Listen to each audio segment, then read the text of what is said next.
Governor, Kuya Go Francis Solomon, Kuya. Good afternoon. And we have here from National Capital Region 57. Sabi nga kanina ni Kuya Go, walang hindi nakakilala dito. Si Kuya Nadi Tutor, Kuya Dan Napor. And the Vice Governor of NCR 102, Kuya Arnel Pabrua, Kuya. And of course, yung kuya na host dito sa event na to, alam niyo po, ito yung mga pioneer ng isa sa mga pioneer ng ating organisasyon. At ito'y from NCR 14, tama ba yan? Kuya Gom na? NCR 14. Ayan. Tingnan mo, layo ng region niya. 14 to 102. Siya galing sa NCR 14. 3 muna. No. Yung kayo yung pioneer. Oo. Kasi kasabayan ko mga to sa NCR. Hindi muna. NCR. Supreme. Maagap Supreme Eagles.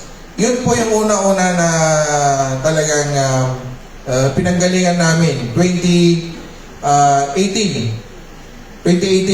November. Yun yung, alam po yun yung date ng ano natin. No? 2018. And ito na, napakarami na niyang mga club. Ilan na yung club mo, Kuya? 6. So, mga kuya, ate, also friends of Eagles, good evening. Good evening, Kuya. Yung ating Talakayang Agila, Chairman, yung ating Field Director, of course, Governor din siya ng NCR 16, National Capital Region 16, Kuya Borts. Thank you. Yeah. Maraming salamat dahil sa pag-imbita nyo sa akin para i-officiate itong event na to. Actually, matagal na itong may kasabayan pala kayo, Kuya Go. Kaya kanina, medyo na-late ako kasi dumaan pa ako ng apartment court. Kasi they just want me to meet. Sabi ko, Kuya, hindi po kayo kasi nagpalista. Kasi kung nagpalista kayo, actually hindi dapat ngayon, di ba? Dapat 28 ka. 28 dapat. Sabi ko, Kuya, alanganin ako kasi may KYC ako. Kaya naging 26. Ganyan po karami ang mga kuya at ate natin na mga region na pinupuntahan natin. Minsan, mahirap po ang kalagayan ng bilang isang national president. Kaya hinihiling ko sa mga governors, ito yung mga pillars, ito yung mga haligi ng ating organisasyon na tulungan nila ako ayusin ang kanilang club. Kasi sa totoo lang, mga kuya ko, mga ate ko, kung wala kayo, wala ang club. Kung wala rin ang club, wala rin region. Kung wala ang region, wala po yung national. Wala yung organisasyon natin. Kaya, hinihiling ko ang bawat isa sa inyo, yung inyong partisipasyon, yung inyong, kung gaano, yung eagerness nyo na nandito ngayon as new member, no? Kailangan ipagpatuloy natin yan. Sa totoo lang, kanina pa kami nag-uusap ng ating Kuya Gob Solomon. Sabi ko, what we need now is the quality member. Hindi yung pagkatapos ng chapter yan induction. Pag tinawagan mo, cannot be reached. No? Pagka tinext mo, sin. Di ba? Napakalungkot, di ba? So, number 1, why you want to become an eagle? Bakit gusto natin maging agila? And remember, mga kuya tate ko, we are here. Why? To help, no? Tumulong tayo sa mga kababayan natin na kailangan ng tulong. And of course, to help also our country. Nakita nyo na yung problema natin sa ating lipunan ngayon.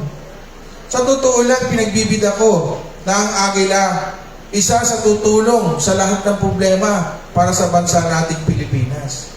If we love our country, if we love our children, and if we love yung susunod pang henerasyon, tayong mga Agila, ayusin na natin. This is the right time.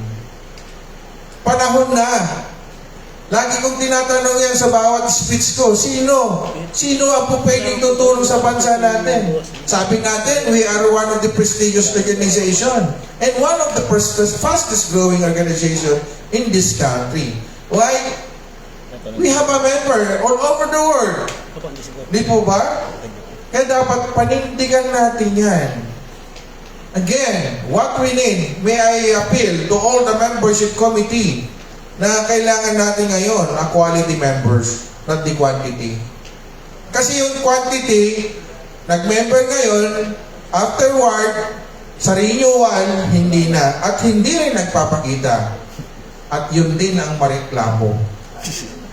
Di ba? Hindi na nagbabayad, hindi na umaten, ito pa yung mareklamo. Ito pa yung nasa social media. Di ba? Ito yung pinakamalungkot na portion. Kaya ngayon, gusto ko lahat na magiging member natin, it should be quality. Kailangan bigyan na natin ng tamang direksyon itong organisasyon na ito. Kasi during my campaign, before I become the national president, gusto ko, sabi ko, ayusin ko itong organisasyon na to. Ayusin natin. Kasi nung pumasok kami, saan kami nagbabayad? Sa Jollibee, sa Aberdeen Court, ay si Kuya Nani, yan ang area niya di ba? Sa McDonald's, para tayong budol-budol. But this time, pumunta kayo sa office natin. May opisina tayong tinatawag. Hindi na ako nahihiya na mag-invite any dignitaries to proceed in our office.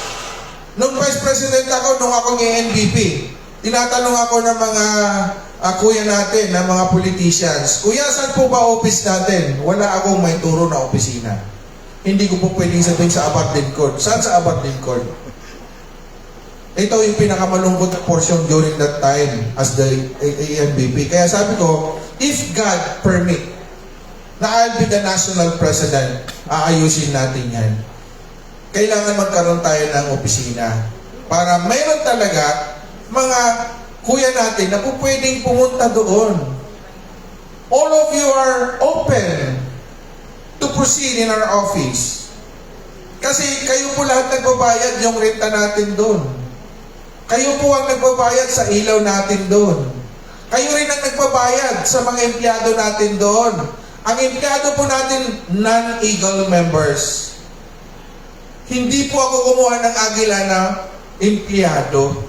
Kasi pag Agila, di ba? Mahirap tanggalin. Pero kung non-Eagle, gumawa ng kalokohan, pwede mo silang tanggalin with a due process. No? Ito yung mga pagbabagong ginawa natin sa organisasyon natin. Kaya kung ano man yung naririnig nyo, mga kuya at ate ko, please, pwede kayong tumawag kay Kuya Borges, pwede kayong tumawag sa inyong governor, pwede kayong dumiretsyon tumawag sa akin kung may mga problema na kailangan nating isettle. Hindi yung one-sided lang, pag may narinig, ganun ba? Oo, di ba? And the most important, huwag po tayo sa social media. Kung may nakikita kayo doon sa social media, i-ano na lang nyo, ignore nyo na lang, o seal na lang. Huwag nyo nang sagutin. Kasi minsan yung iba, naghahanap lang sila ng kakampi. Di ba? At sa social media, wala po dito yung presiding officer. Kahit ano po pwede niyong sabihin. Di po ba? Alam nyo, napakaganda itong organisasyon natin ito. Ako, hindi ko po gagawin ito, hindi ako magsasacrifice. Hindi ako magsasacrifice kung wala akong nakikitang future ang organization na to. Alam niyo po, napakahirap po maging national president. Minsan yung pagka may mga chartering induction ako, katulad nito, after this, lilipat na naman ako pupuntang Nueva Ecija. Hindi na po ko uuwi. Pagkagaling ko ng Nueva Ecija, didiretso na lang po ako ng bukid doon. Bitbit ko na po yung maleta, hindi na po ko uuwi. Babalik ako ng Maynila sa 30 na. So kumbaga, yung family mo, halos hindi kayo nagkikita. Minsan nga, yung ate ko, pinapadalhan na ako ng Google Map. Sabi niya sa akin, Daddy, ito yung address natin. Kasi, hindi na kami magkita.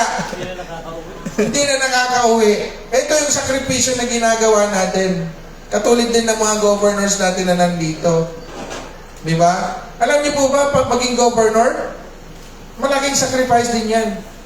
But, ang nakikita natin dito is, ito yung yung leaders natin na mahal nila tayo, mahal na mahal ng mga Pilipino, mahal na mahal yung bansa natin. But sometimes, there are few peoples na hindi talaga nila na-appreciate yan. Akala nila, nagmamagaling si Gov, di ba? Nagmamagaling si Kuya Club President, akala nila nagpapalapad ng papel kasi gusto na naman niyang manalo sa next election. Hindi po yun. They just showing yung leadership at gusto din nila na ganun din ang gagayahin nyo. Di po ba? Katulad ni Kuya Jamie kanina, ninervyos kay Kuya Jamie kanina eh. Akala ko siya magkukulaps eh. Joke lang.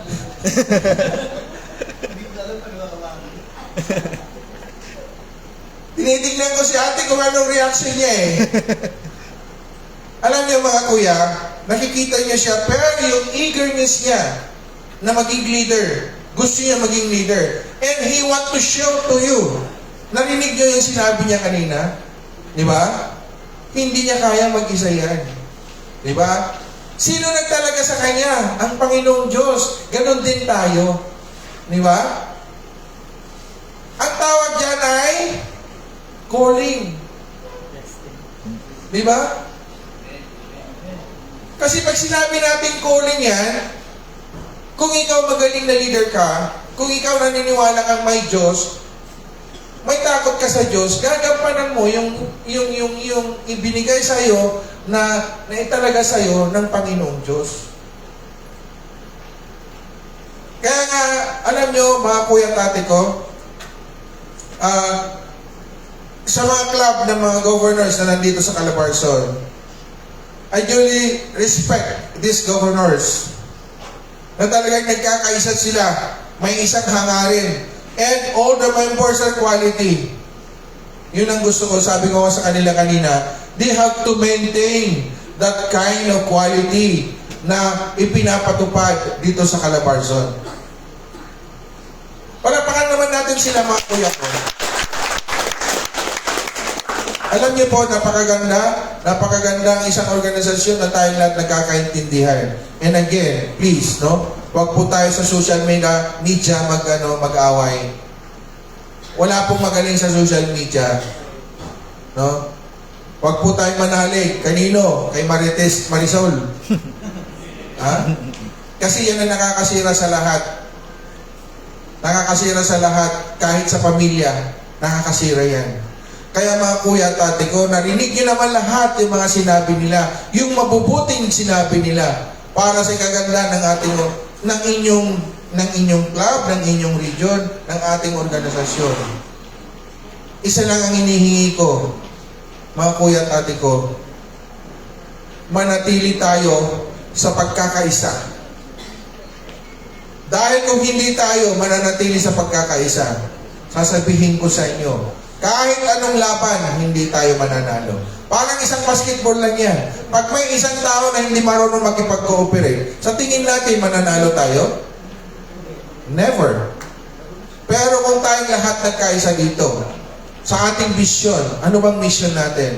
To help our country, to help our needy Filipino people, magagawa po natin yan. And I heard na may mga medical mission. Kuya Gop, medical mission ba o... Kuya Gop, medical mission ba sa Bicol? O charity works lang? O, may charity works kayo sa Bicol. Ang grupo nila, Kuya Gop Solomon. Baka mamaya, sasama pa yan si Kuya Pete. Sama pala. O yun. Pupuntang Bicol, makikita yung Mayong Volcano. No? At makikita nyo talaga yung mga nadaanan ng mga bagyo. Eh doon pa lang sa daanan, makikita nyo na kung gaano kahirap ang daanan. Di ba? Sino ba taga Bicol dito? Ayan. Di ba? Sa totoo lang, hanggang gusto ko man mag-bailan, pero minsan, yung oras, di ba? Kaya mga kuya at ate, please, no? Again, we need to unite for our goal. Maraming salamat sa inyong lahat. Dahil again, kung wala kayo, wala itong ating organisasyon. Tulungan ninyo ang inyong governor, tulungan ng club president, as he said doon sa speech niya kanina. Kasi nakita nyo naman how he sincere. Di ba? Ganyan ang kailangan natin mga leaders. Sa mga ate, please stand up. Mga ate natin, lahat ng ate. Lahat ng ate. Palakpakan natin ang mga ate dahil pinayagan niya ang mga kuya para dahil sa ating organisasyon. Si Ate Pres, kaya sabi ko kay Ate Pres kanina, ready na si ate para kay Kuya Pres, Kuya Jimmy. No? Na ito yung umpisa na ng journey ni Kuya Jimmy being the club president of the, ano pangalan yan? San Gabriel. Ano ba yung FSS? May FS ka, may financial statement ang alam ko doon. Port Santiago. Talagang hindi mo natin kalimutan yan, ha? Ha? Biri mo, kung ako tatanggalin ko niyan, eh. Di ba? Anyway, mga kuya at tatay, maraming salamat. Again, please remember kung ano yung mga sinabi ko sa inyo and put it on heart and put it on mind at gagawin po natin. Again, God bless us all. Mabuhay ang Agila.